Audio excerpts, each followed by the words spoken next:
So we're here in the WiT Studio with Kenji Sunada, CEO and founder of KabuK. So Kenji, I wanted to ask you, how did KabuK crack the code or figure out the subscription model? Like, what is your company doing that others have not done or are not doing at the same I time? see, especially compared to traditional OTAs. Yes, Right. yes. The background. First of all, let me start from my background. Right. My background is finance, not travel industry. Mm-hmm. I serviced this company back in 2019, just 4 years experience. So actually, to be honest, I'm not familiar with the travel industry. Right. So the business model is from not the knowledge of travel, but also rather financial engineering, because users pays monthly subscription fee and convert it to the unique point program, which is a kind of the mile. So it's a point program. Right. And user consumes a number of points, and to stay, they can fly, make the reservation. That's our business model. So, but our commitment is the flat rate for next 90 days. We are developing an algorithm to estimate the price and the volume and set the volume weighted average price, taking a risk of fluctuation on price. And user can enjoy about the flat rate. Right, right. How did you identify that gap in the market? Like you must have done some research and gone like, okay, this is a problem, and I think I can fix or address this problem. I see. So there are information gap among the users. So there are services that compare the prices. But basically, it's a waste of time for users because the purpose of travel is after starting the journey, right? Right, The booking itself must not be the purpose for travelers. right. So eliminating the price anxiety or eliminating the time to make the reservation, it's more useful for users. That's our vision. Right, I see. So you don't want them to spend so much time looking at the booking process. Yeah. You want them to enjoy the travel process Yeah, itself. exactly. Okay, okay. So the subscription model that you mentioned, right? It protects users against price surges. So if the price spikes or Yeah. increases. But what about discounts or a drop in price? Let's say, does it lock them into a fixed price? So if there is a drop later on, they cannot enjoy those benefits? It's difficult to disclose, but there are some startups that give users to cheaper price Right. because hotel provide some level of prices, Then startup approaching more cheapest one because we are scraping all of things. Right. We understand all of things actually. Then we can provide users at the cheapest price. The problem is if the cheapest price can be disclosed for all users, that's the matter. Because shrinking to the cheaper price, it's not good for hotels and airlines, right? Right. So that's why, because we choose the subscription model converted to the unique point program, is that it's invisible to the actual price. I Then see. we are approaching more cheaper price, and user can enjoy the cheaper price. But that's not the most important thing for our service, because as I told you, the saving time is more important. Enjoying the travel journey is more important compared to the price. Right. So you're acting like a bridge and protecting both sides. Yeah, exactly. Right, right. Okay. So during your previous interview with us, right, you mentioned testing collaboration with airlines and rail, other forms of transportation. So how is that going? It was good. It was good. Then, for example, one of the good example is Japan Airlines. So we've released the domestic airline service with JAL in this April. Then it's subscription. The price of airlines is more fluctuated than hotels, but we succeeded to estimate the price and taking the risk, and we've released such service because it's very rare because we are just 4 years experience, Right. but we have a direct connection with Japan Airlines without any GDL, NDCs, direct connection with systems. No middle person. No, Right. because they are enthusiastic in the new market, new demand. Right. We had a trial with Zhao in 2021. We sold a 3 round-trip ticket from Haneda Airport to 10 destinations. And it was sold for 500 users within a half hour. So Within half an yeah, hour? within half hour, because it's cheap. It was cheap. Then, but the interesting thing is that we asked them to what destination they decided prior to purchase. Right. 40% answered zero, right? Only Right. 20% answered three destinations they decided where to go. So 80% they didn't decide all of them. They just subscribed. Yeah. I see. This implies where to go doesn't matter for travelers. What hotel, what country, what region doesn't matter. The purpose of travel is something to do better, right? Yeah. Enjoy something. Yeah. So we can recommend everything for more what's off-season things.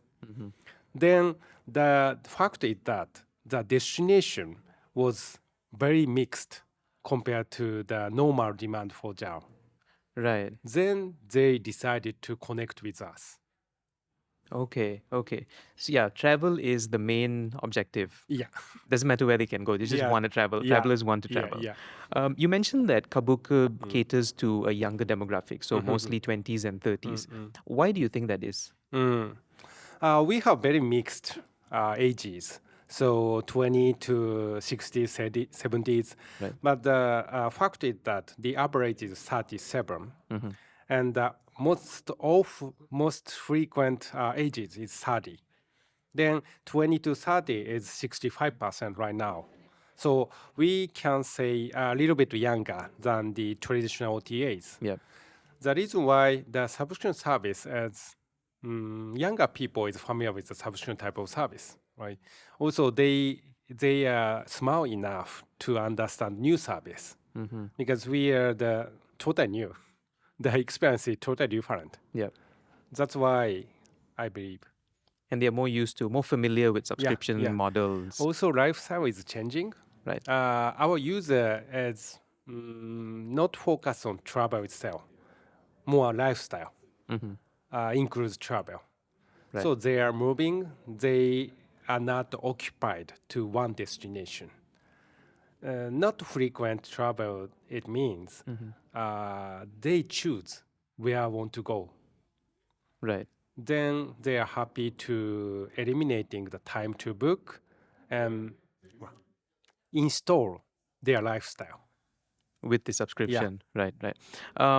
You said that KabuK is a cash-friendly concept, in your words, in your previous interview.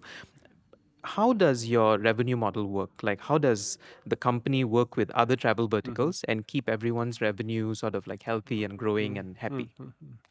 So I want to say profit, not only revenue.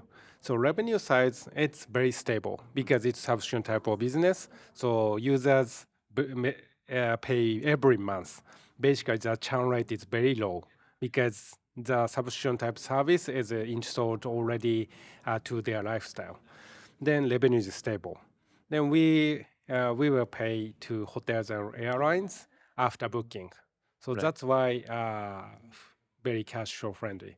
And the profit side, traditional OTAs must invest in advertisement, Yeah. right, to take the transactions. But we don't have to because they pay already. It's paid in advance. Yeah, exactly. So we can provide such investment to users directly, not for Google, not for Meta.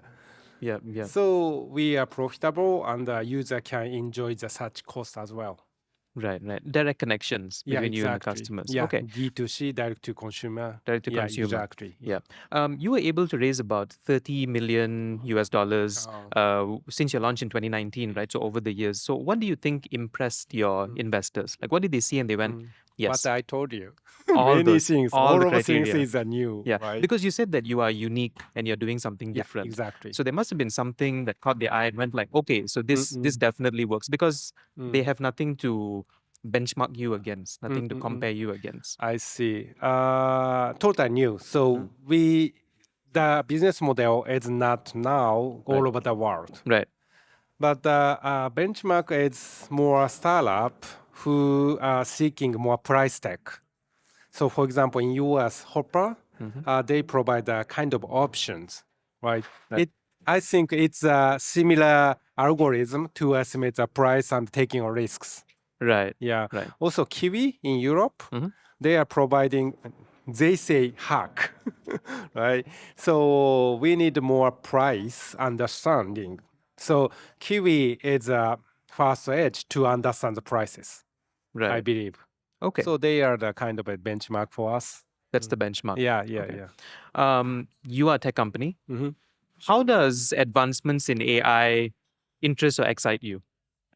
Oh, AI. Yes. It's a long story Okay. because We I have time? enjoy coding the machine learnings 10 years ago. Yeah, so that's continue to developing. Right. Not only now, right? So they are developing. There are lots of type of AI. So we are developing the machine learning to estimate the price and force learning things. So it's normal. Then AI impact our business? Yes, but as usual, everybody understand what AI will do, Right. and it's convenient and save the cost.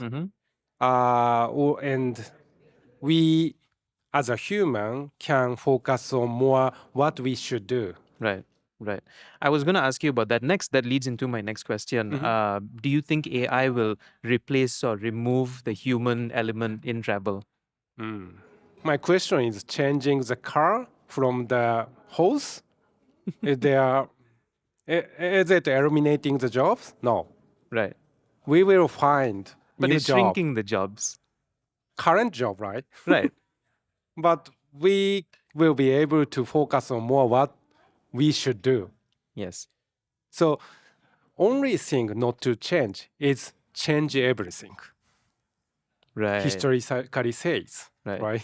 Okay. That's I it. thought you were gonna say the human is the horse. And Yeah. that's dangerous. So it's like, it's shrinking them lesser and lesser Yeah, things yeah, to yeah. Or driver of horse. Yes. The job, driver of horse, disappears. Disappear. Yeah. But there is a driver in car, right? Yeah. Then automatic car drivers will be, and then they will find new thing. Right. That's a history. Yeah, for Yeah. sure. It has to evolve. So I'm exciting more future. Right. Yeah. But the problem is dramatically changing is not required for the world, I believe. So I'm a little bit right side, very pessimistic, passive for the so I don't want to say innovation thing too much. Update the current structure of the world. Right. Then more people can follow the movement. Update, Upgrade, yeah. Right. That's my personal vision. Right. Awesome. So my last question for you will be name some travel trends that you are seeing in and outside of KabuK that excites you about the future of travel in the Asia Pacific region. Industry issue. Yes.